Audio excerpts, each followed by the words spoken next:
This is the newsroom.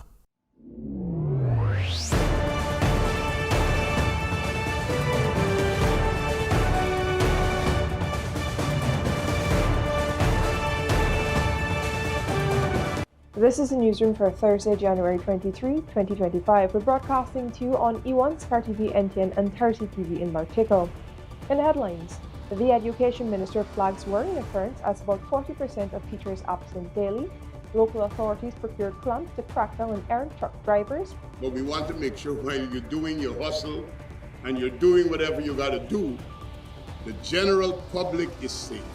In tonight's feature, we hear from the men speaking out against stereotypes in pageantry, and in sport, young Thaddeus Lovell overjoyed by Guyana Harpy Eagles selection and maintenance a top priority on their Ground Enhancement Programme, says Sport Minister.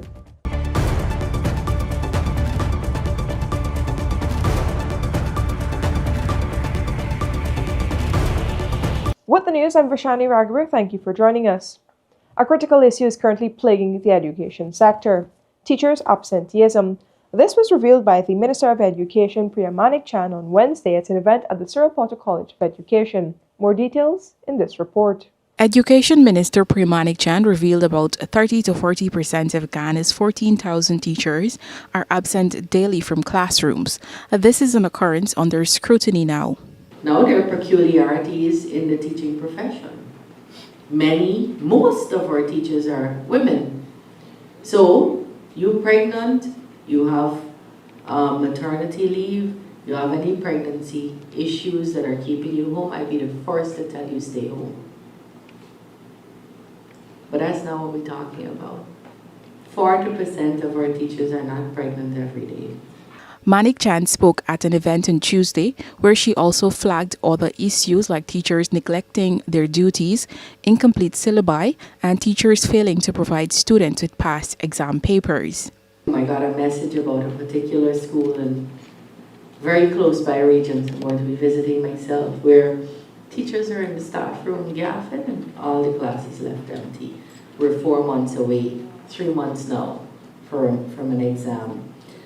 So if, my friends, we're going to change out what we offer, what we invest, to make you the best teacher you could be, so that you could feel personal gratification that you're meeting your calling, so that you could get a better pay and a better salary, so that you could get trained and retrained, and that's the other thing we have to look at, retraining, then what is your duty to give back? What do you have to give back to us? And not me. What do you have to give back to these children? She underscored the need for teachers to be held accountable. We have to be accountable. Not because accountability is the new fashionable thing. In our sector, accountability means the difference between a child thriving when they grow up or struggling in poverty.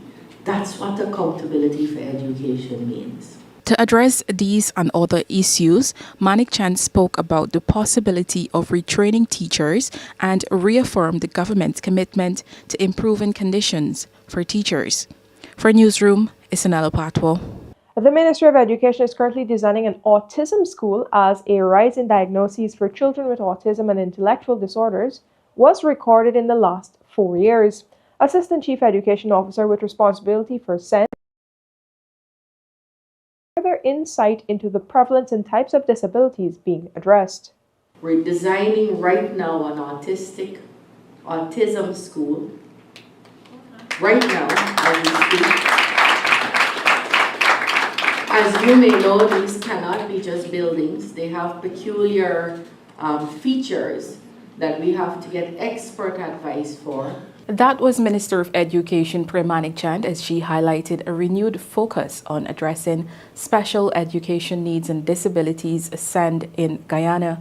Meanwhile, Assistant Chief Education Officer with responsibility for SEND, Dr. Keon Chang, provided further insights into the prevalence and types of disabilities being addressed. At the Regional Special Education Needs Diagnostic and Treatment Center, the most prevalent disability for the last 4 years is intellectual disability. And the second most prevalent would be that of autism spectrum disorders, and that is followed by learning disabilities, specific learning disabilities.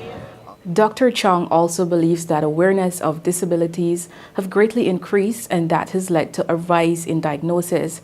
Dr. Chong explained that the Special Education Needs Diagnostic and Treatment Center assesses students and provides diagnosis that informs support. Children in the mainstream, in the public system rather, have the opportunity of being assessed at the Special Education Needs Diagnostic and Treatment Center. And once they have a diagnosis, some of them or all of them who have a diagnosis have what you call an IEP, an individual education plan. For those who do not yet have an individual education plan, what they have is a learner profile. The learner profile, like the IEP, just outlines the goals that the teachers are working with. Because we have goals that teachers are working with, the gaps are being bridged because the teachers are no longer just wanting to know what to do with the learner. I know what the goals are. Either collectively came up with the goals, or I individually, in the case of a learner profile, having done some sort of diagnostic assessment with the learner, I can say, okay, this learner is weak in math, is weak in literacy, and I can plan goals towards that end. To meet the needs of special education needs children, SEND classrooms have been established in certain schools with plans to make the program countrywide. We have been establishing them. We have the St. Gabriel's has a unit, the Stella Maris has one. We have a small one at the Albistown Nursery. We have at number 8, we have at Blair Mountain Region 5. We do have a space that should become operational at Overwinning Primary in Region 6. So we do have some spaces already.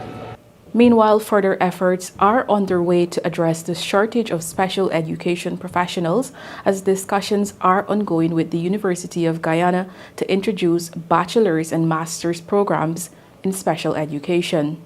For Newsroom, Isanella Patwa.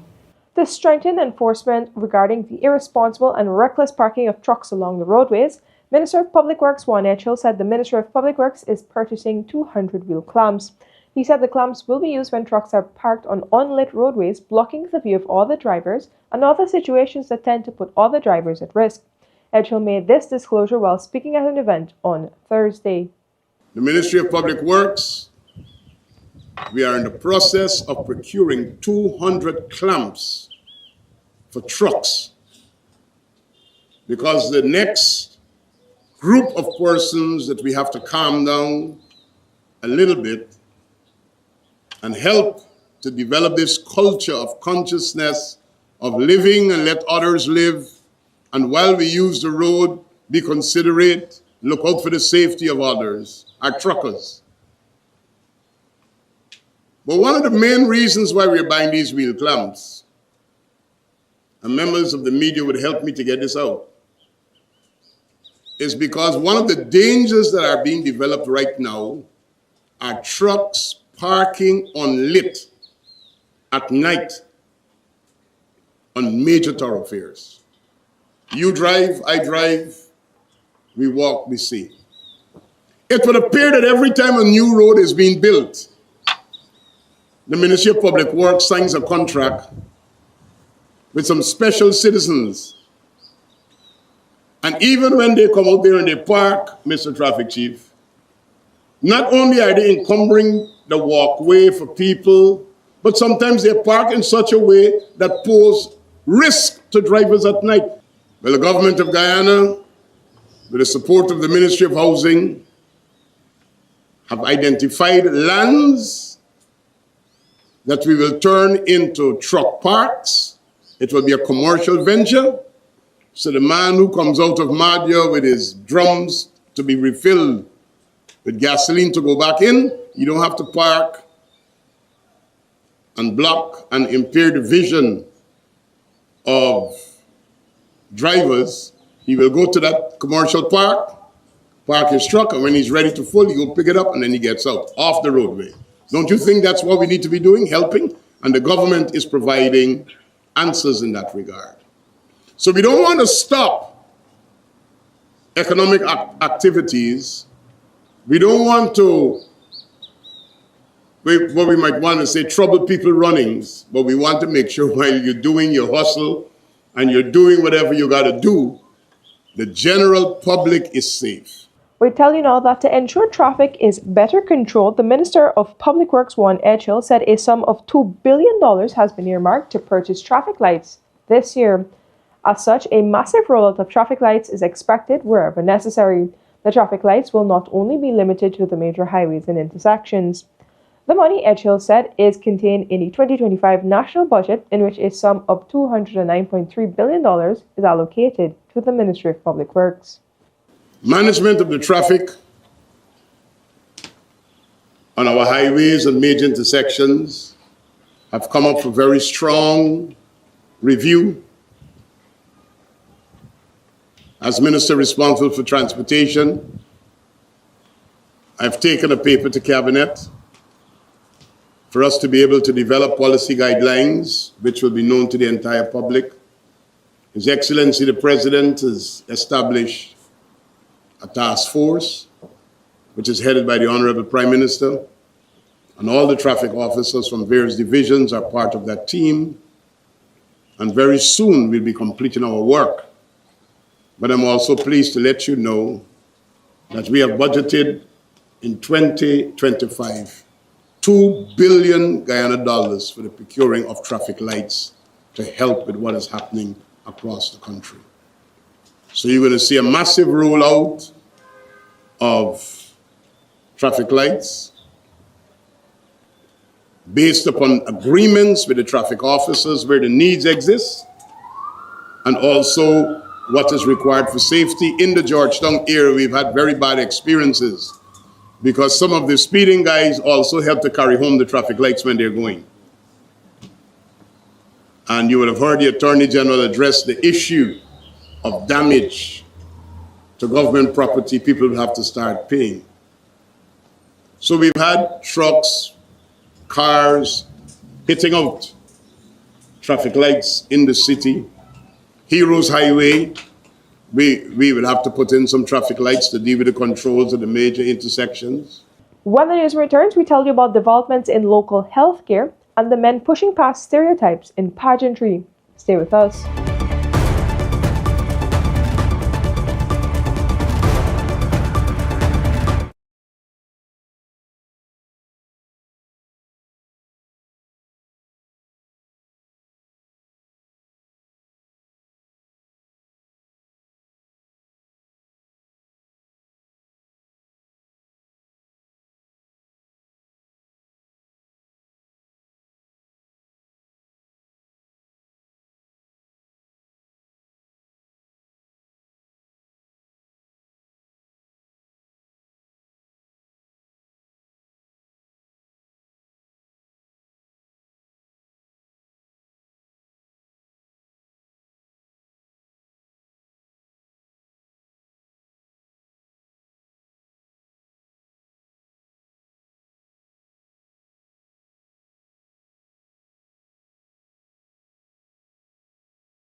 Welcome back, this is the newsroom.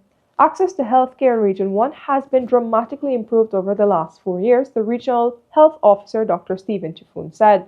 He said these improvements have been seen in all of the region's 3 sub-districts, Mabaruma, Maruga and Matakai. At a recent meeting at the Office of the President, the Regional Health Officer outlined some of the improvements. Let's look at staffing.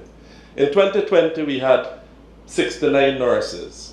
Currently, we have 124 nurses, and we're in a few days, we're going to get some more nurses because we finished 19 NAs on the hybrid programs. And we also just graduated 24 new NAs from the hinterland training program. This has never happened before. Adding to that, we've added over 102 CHWs to the system. Communities that never had health workers, Barbina, Cans Hill, these communities never had health workers. They now have 2 health workers, 3 health workers, and some of the health workers that graduated in 2021 are now upgrading themselves to being nursing assistant and registered nurses. This is a model that has been set in these hinterland areas to show people that it is possible to improve your state of being. And this is being seen all over. Look at Baramita. In 2020, when I visited Baramita, the floorboards, and I kid you not, the floorboards were this big apart. You could have seen straight through to the ground.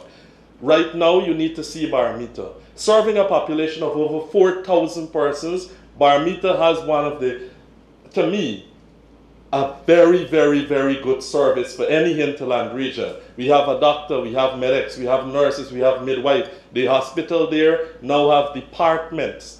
They service the community. This is what we see happening in Baramita. We have persons from Baramita that are now trained as microscopists, CHWs, nursing assistant. In a few days, we're going to get a medics that is graduating from the University of Guyana, the associate's degree program. That medics is from Baramita. His name is Akeem Henry. He'll be going right back to Baramita. This is now a role model for the people of Baramita. We are motivating people to making them better. We don't have a perfect system. I'm not going to say that we have a perfect system, but let's reflect of where the system came from. And that is how you'll see the amount of emphasis that has been placed in healthcare and in all the facets of society. When I was in Region 1 in 2020, we had 1 ambulance in Mabaruma, 1 ambulance. Right now we have 6 ambulances, that's ground ambulance alone, and 3 water ambulance. We have even put an ambulance at a village way up the Barama in Kariako. These places, they don't have anywhere to reach Kariako through the river alone. Now you have a water ambulance there, and there's a way for persons to access health care. This is what you call transformative healthcare services. And I'm proud to be a part of this system. I'm proud to see the system grow. I'm proud to grow with the system. I'm proud to be, serving under the leadership of His Excellency Dr. Mohamed Irfan Ali and the Minister of Health, Dr. Frank Anthony. Their motivation and the drive, that's what motivates you. Because you know that there's a force behind you that is pushing you. And that force is what gives you the energy to push forward and move on. I can go on and on about the facilities and infrastructure investment in Region 1. Every single facility would have benefited from some sort of improved infrastructure. But I want to focus on the larger facilities like in Whitewater. Whitewater controls 2 landings, the Gaja landing and the Bamboo landing. These areas are very close to a bordering community, Venezuela. When I visited Whitewater a few years, I think in 2020 during the COVID crisis, Whitewater was horrible. Horrible. That's what you could describe it as. I want us to visit Whitewater now. We're currently transforming Whitewater into a polyclinic. But the center that's there offering service, you have a medics that is full-time there at Whitewater. You have nurses, you have CHWs, you have microscopists, you have a pharmacy, you have a telemedicine site. All of this there is offering at Whitewater. We want to, with the addition of the polyclinic, we're going to add a diagnostic wing. They'll have a lab, they'll have an X-ray, a portable X-ray unit, and they'll also have They'll also have the dental department there. Back in 2020, these things were never there. Barmita never had a dental clinic. They have a dental clinic now. We had one lab in that region, one lab at Mabaruma alone. We have 4 labs now. We had 1 extra unit at Mabaruma alone. All 3 of the sub-regions now have extra units. All 3 of the sub-regions can benefit from ultrasound. We only had 1 ultrasound. There was 1 theater at Mabaruma Hospital alone, and it wasn't functional. That theater is now running 24/7s with a full complement of surgeons, gynecologists, and orthopedic surgeons. We had 2 specialists when I got to that region. We have 6 now, and we've extended specialty services to Komaka District Hospital also. We're doing surgeries in Komaka, lab services, all of that is being offered at Komaka. So I want to summarize this by saying that this is the best example that I can see of something that is pro-people, pro-poor, and productive. We tell you now that Region 10 is undergoing a remarkable transformation in healthcare, bringing improved services and access to residents of the mining town of Linden and the region's remote communities. At a recent meeting held at the Office of the President, the Regional Health Officer Dr. Gregory Harris shared key updates on these developments, highlighting the strides being made to enhance medical facilities, introduce innovative programs, and strengthen overall health services. Now, with respect to the Linden Hospital complex, over the number of years, one of our main challenges there is that we would have been functioning with 1 biochemistry machine. And whenever there's an issue with that machine, the service is done. But I can say now we have 2 functional biochemistry machines in our lab, so that at any given point in time, we have that services available. In respect to blood gas, it's the first time, that we're seeing that portions of Region 10 now have access to blood analysis services at the Linden Hospital complex. In addition to upgrades that we would have experienced in our laboratory services, we would have seen tremendous investment also in our radiology department. 2 years ago, we would have upgraded our former X-ray system, which is mostly an analog system. The analog system, it used to take you roughly around 30 minutes to get that result. With the upgraded version, which is a digital X-ray system now we have in place, within seconds you have your results. So that is a great improvement for the people of Region 10. In addition to that, on Monday we will be commissioning our mammogram machine, and this also, why I mention these 2 things, Your Excellency, is that these 2 important, in addition to our CT scan machine, which we'll be getting this year, would reduce the economic burden of the people of Region 10 to access these services. In the past, persons used to have to travel to Georgetown to access these services. But now with this equipment in place, it will reduce the out-of-pocket burden for the small man within the region to access these services. And this is a great achievement for us in Region 10. Drugs and medical supply have been an issue for us when we took office, Region 10. Our supply was below 50%. Today we can boast of a system where our essential drugs, our vital drugs are above 90%. We would have put systems in place to ensure that every resident of Region 10 have access at any given point to essential drugs. Some of the systems that we would have put in place: 1, we would have asked the service providers at all the healthcare facilities to have a 25% restock level. As soon as our stock levels at 25%, you have to restock.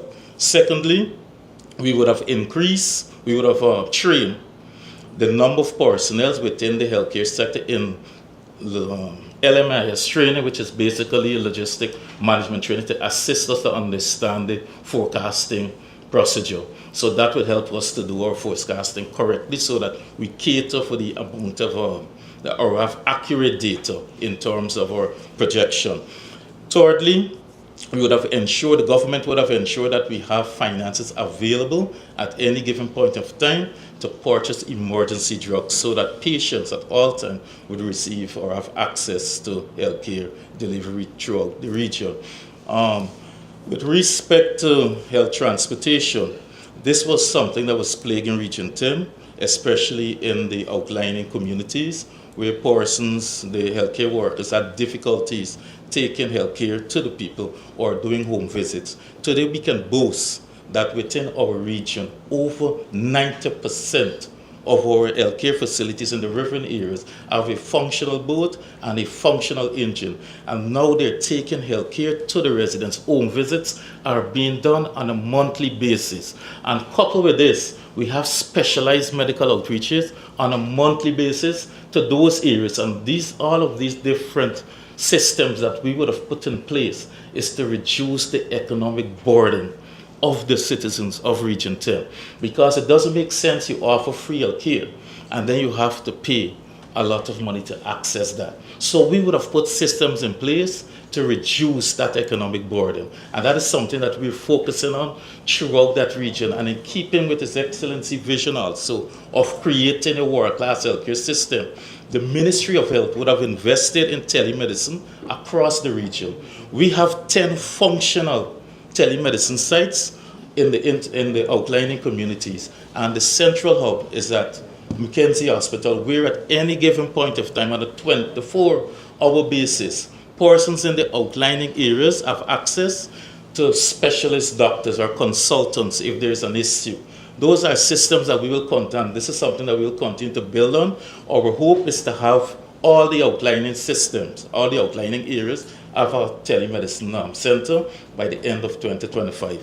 And this is something that we would have discussed with our minister, and he's very adamant, and we will accomplish this because this is the vision of His Excellency of creating a world-class healthcare system.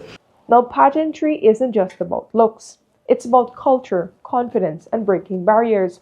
And for the men competing in the Mr. India Guyana competition, it's also about redefining masculinity in a society where male pageantry is often misunderstood.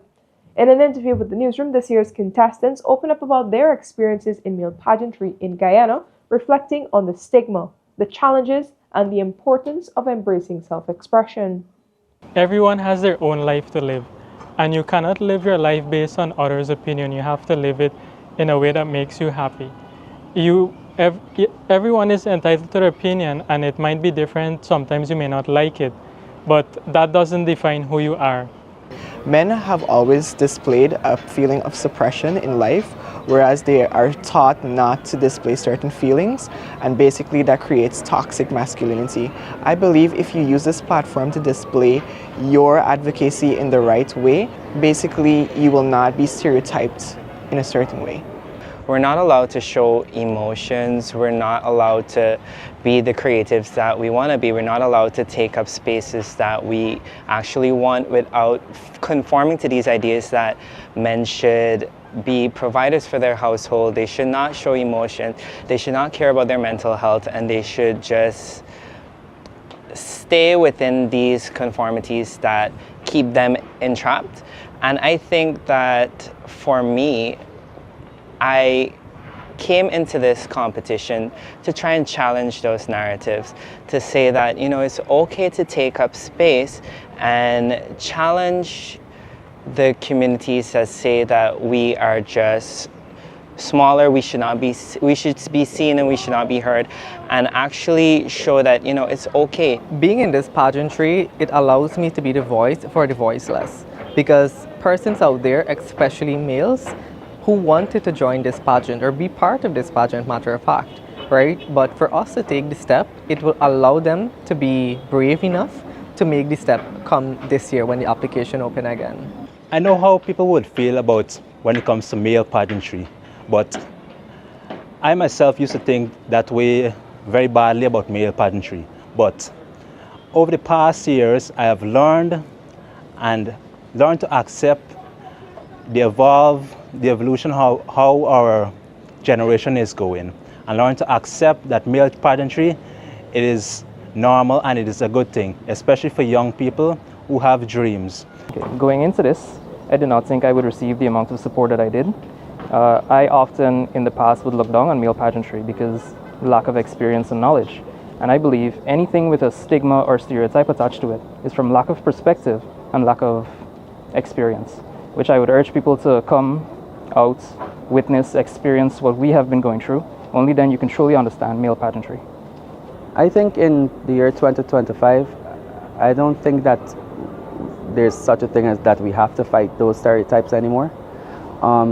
With the Mr. India Guyana pageant, I think it's important because it opens the avenue for young men to showcase their talent. When the newsroom returns, we hear about support for the Ghana Police Force.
Welcome back. This is the newsroom. In an effort to better manage the traffic and promote road safety, the Guyana Police Force has received $50 million worth of modern equipment to utilize in the execution of daily operations. Apart from the force, the Ministry of Public Works received digital speed measuring devices and LED-powered yield and stop signs amounting to an additional $25 million. The equipment was procured with funds remaining following the completion of the Sheriff the Mandela Road project, which was funded by the Inter-American Development Bank, called IDB. The equipment was handed over by IDB country representative during a ceremony at the Guyana Police Force headquarters, Eve Leary, on Thursday. So today, these items that are being handed over is an intervention that is designed to deal with those who can't control themselves. So while everybody would like to have speed bumps, I am making the call this morning. At the individual level, we must have a culture change as it relates to traffic and use of our roads in Guyana. We must have a culture change. And how do we have that culture change? It must start with peer pressure. We've put laws in place to prevent drunk driving. We got to talk to each other. If you're drinking tonight, sir, you can't drive. Commissioner, in the new law that we've put in place, the bar owner could be charged if he allows a person who he's been selling liquor to all night to drive. You got to take the keys. So we have moved the responsibility from just the reckless, careless person who want to imbibe and then go on the road to drive with blurred vision or in a very happy and spirited manner. We got to talk to each other. Today, we want to make keynote that these equipment will be properly placed in our inventory, will be cared and used in the appropriate manner.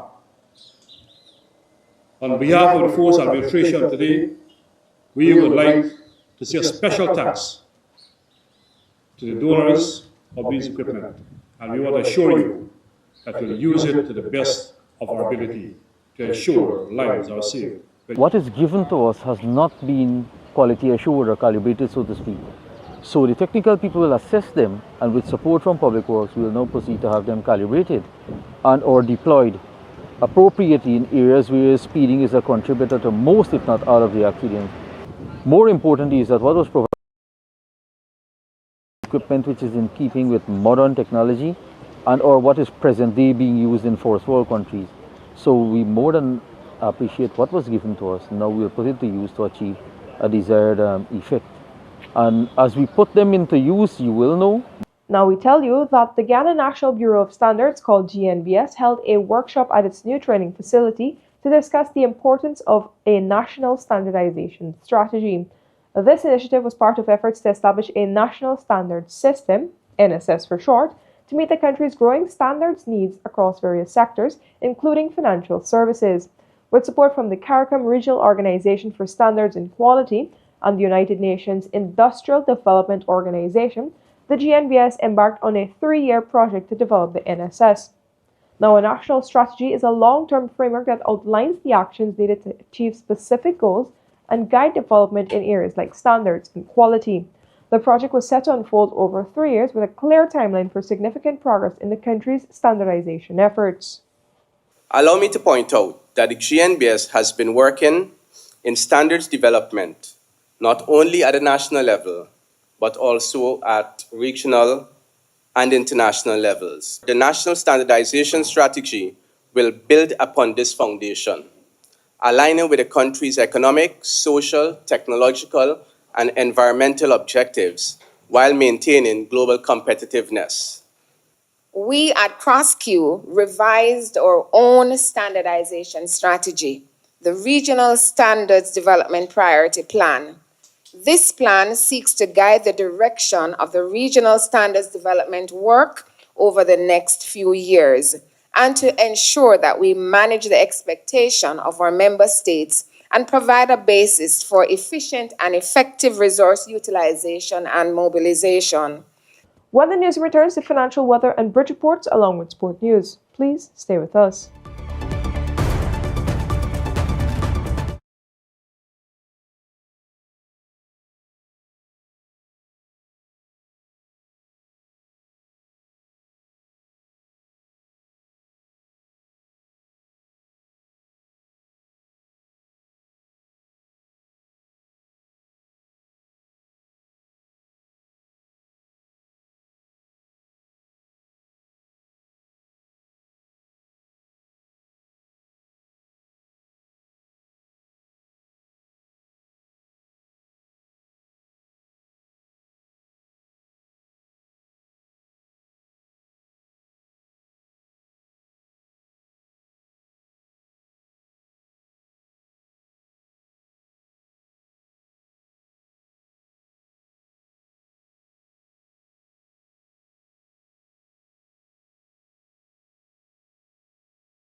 Welcome back to the newsroom. Now for a look at what's happening in sport, and we start things off with some cricket news. Young exciting prospect Thaddeus Lovell said he was overjoyed to receive the news of a maiden call-up to the Guyana Harpy Eagles squad for the upcoming West Indies 4-Day Championship. After impressing with the ball in the 2 4-day practice matches at the National Stadium, Lovell was named in the 13-man squad to be led by newly appointed skipper Kemal Savory.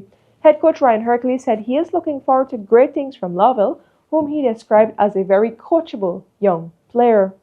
The athletically built 20-year-old who hones his skills at the Georgetown Cricket Club under the watchful eyes of coach Peter Prasad was a standout in the 2 practice matches, copying a total of 10 wickets. He had a best return of 5 for 45, with test opener Tejnarain Chandapal and top-order batsmen Kevlin Anderson and Adrian Sukwa amongst his wickets. Well, coming into the trials and so, I didn't really look into make the team because it was a very strong lineup, but I just go out and do my best and get the result. And after I get the message, I was really overjoyed. I shared with my mother and she was excited also, and my father. Should Lovell make the final 11 for the opening round on January 29th, he will debut at home as the Harpy Eagles are down to face Barbados Pride at the National Stadium. Lovell, who admires the work ethic of the Indian all-rounder Hardik Pandya, developed an early love for the game at Lenora Primary School, West Coast, Demerara. Then going into the club level, after I've graduated from grade 6, going into secondary school, there I meet Coach Peter. He has been a really inspiration to me, and he keep on giving me advice on how to go about my game and keep on advising me all along. Lovell is one big on setting goals and working to achieve them, something he has done as he prepares for a maiden shot at senior regional cricket. Getting wickets so I can be and making runs, providing for the team, bring energy to the team, learn from the others, and so. I think we have a very strong group, although we have a couple of players missing. I think we could still come out and get this championship again. Meanwhile, head coach Ryan Hercules is excited to welcome the young talent to the group, especially in the absence of some senior pros. I was quite impressed with him from the first practice game. One of the young fast bowlers. It's something that, I think apart from Thorne and Niles Smith, we had beaten a few seasons ago. We're a bit lacking in currently. So it's good to see a young Lovell. He got 7 wickets in the first game. I think he's a very coachable young player. He comes early, put in the work. He's willing to learn. At 18 years of age and getting a first class call up, it's a good thing to represent your country. So I have had lots of conversation with him as a young age, coming around the setup in terms of how he started to train himself as a professional cricketer. But I'm very excited to see him when he get that opportunity because he puts a lot into his bowling and his game. And I think with the right, grooming, we're here to do that. He can only get better as time go by. But what has Hercules been telling his young prodigy about the massive gap between youth and first-class cricket? Being confident, obviously being confident. I have discussion with him in terms of trusting the process. It's a big difference, like you mentioned, from under 19 to the senior cricket. And another player would have, they come up to that level and they probably don't manage to keep up with a first-class environment. It's a learning process. Once he trusts what we're trying to sell to him as a franchise, we're here to make sure he put in the good work as a young fast bowler. We're going to manage him. We have strength and conditioners. We have physio who's there daily to make sure the workload is managed properly. So once he trusts the process in terms of what we're trying to do, I think he can have a bright future ahead. Reporting for Newsroom, I'm Avinash Ramzan. The West Indies under-19 women's team clinched their first win of the ICC Women's T20 World Cup, defeating host Malaysia by 53 runs to advance to the Super 6 round.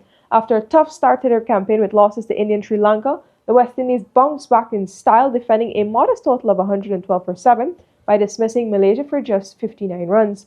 This crucial victory not only secured a 3rd place in Group A, but also eliminated Malaysia, who finished at the bottom of the group with 3 defeats. West Indies captain Samara Ramnath was the standout performer in the virtual knockout fixture. Although she contributed only 5 runs with the bat, Ramnath delivered a match-winning spell of bowling, taking 4 for 6, the 3rd best figures of the tournament so far. West Indies are continuing their build-up to the 2nd and final test against Pakistan in Multan, starting at 1:30 hours on Saturday. After losing the opening match by 127 at the same venue, Craig Braffitt's men are aiming for a series-leveling win to close out the series. Alec Atanese, the only West Indian to score a fifth in the opening test, says the Caribbean batsmen must execute their plans against Pakistan's potent spin attack on what is expected to be another highly conducive surface. I think it was entirely about execution, to be honest. I think if we look at most of the guys that scored runs on the wicket, they played a lot of sweeps and they played aggressive. It only looked that way because I think we didn't execute as well as we wanted to. But I think we would have a similar approach in terms of playing our sweeps and playing our shots. Obviously, we would have to assess the conditions first, but that would be the approach.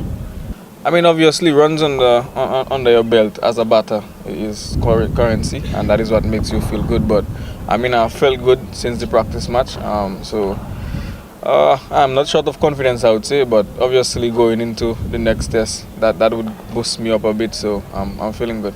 I think obviously the wicket kind of suit my game. To be honest, I'm a sweeper. I sweep much. I sweep a lot. So I think my suggestion to the other batters is probably try to execute and probably look at the ball a bit longer. It is difficult to bat on the wickets here, no doubt. So I guess just trust your defense and I guess work on your sweeps and reverse sweeps. The Ministry of Culture, Youth and Sport is working closely with neighbourhood and regional democratic councils to ensure that grounds benefit from the Ground Enhancement Programme and those are properly maintained. Subject Minister Charles Ramsden Jr. said maintenance equipment, among them tractors and lawnmowers, have already been assigned to urban areas, while a maintenance unit has been set up in the ministry to attend to grounds in the city.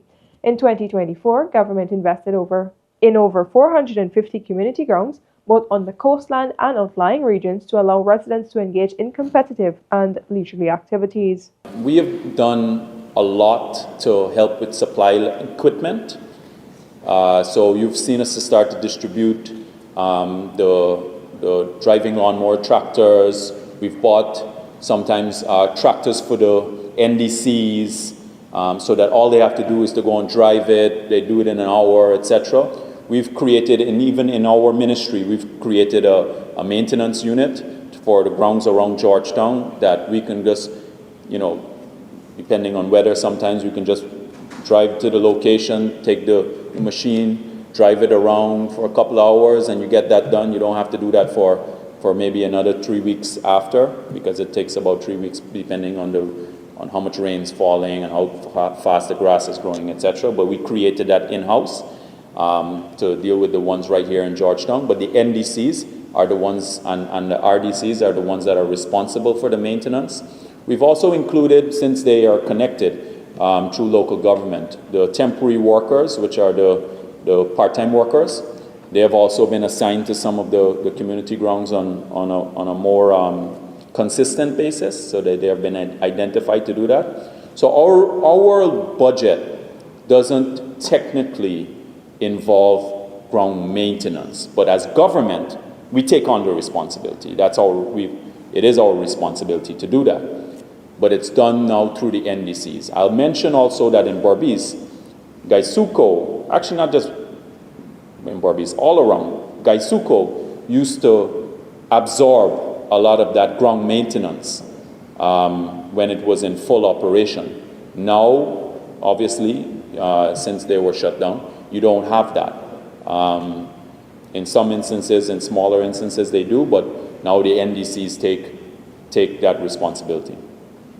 And with that, we've come to the end of this evening's newscast. Of course, you can find these and all the stories at our website, newsroom.ui, and across our social media pages, Newsroom Guyana.